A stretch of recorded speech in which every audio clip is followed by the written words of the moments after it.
Откако 7 дена премиерот, членови на владата и самата СДСМ непрестојно обвинуваа дека главниот кочничар во лидерските преговори е ВМРО-ДПМН заради нивното барање за амнестија, денеска премиерот се предомисли. Сега велиот и опозицијата се откажала од ова нејзино барање уште на последната лидерска средба во понеделникот. Последната средба беше пред 3 дена, зошто тогаш Заев и неговите соработници во меѓувреме упорно тврдеа дека амнестијата е на маса и ја криеа вистината, за на крајот премиерот сам да признае. Последниот ден на дискусијата на лидерската средба, ВМРО-ДПМН ги повлече овие барања. И реално го гледате и чекорот од нас, кој што го направивме.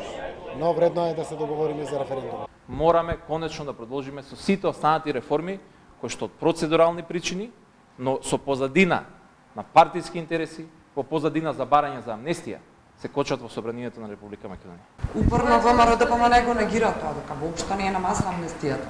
Зошто не се бира државно изборно? Амнестија, директна или индиректна, нема. Опозицијата пак за цело време демантираше дека амнестијата е воопшто нивен услов. Апсолутно не станува збор за амнестија, станува збор за една груба манипулација пред се во однос на граѓаните и на еден може да перфиден начин да се прикрие се она што всушност се случува позадина во однос на договорот за промена на името, најавениот референдум, меѓутоа исто така и да се прикријат сите оние криминали кои што се случуваат во овој период. Амнестијата која што ја заговараат СДСМ неколку денови наназад во јавноста е само обид да се дефокусира од две крупни прашања.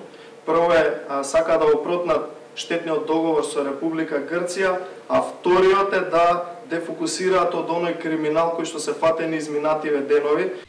Ако премиерот не даде објаснување зошто сите изминати денови обвинуваа дека амнестијата, оружјето како што велеа со кое опозицијата оценува, нема да ја дозволат ниту во директна ниту во индиректна форма, а сега практично се себе демантираат, тоа ќе значи дека обвинувањата на ВМРО-ДПМН се точни. Според нив, амнестијата е само груба манипулација на власта и одвлекување на вниманието од суштината, а тоа е содржината на референдумското прашање.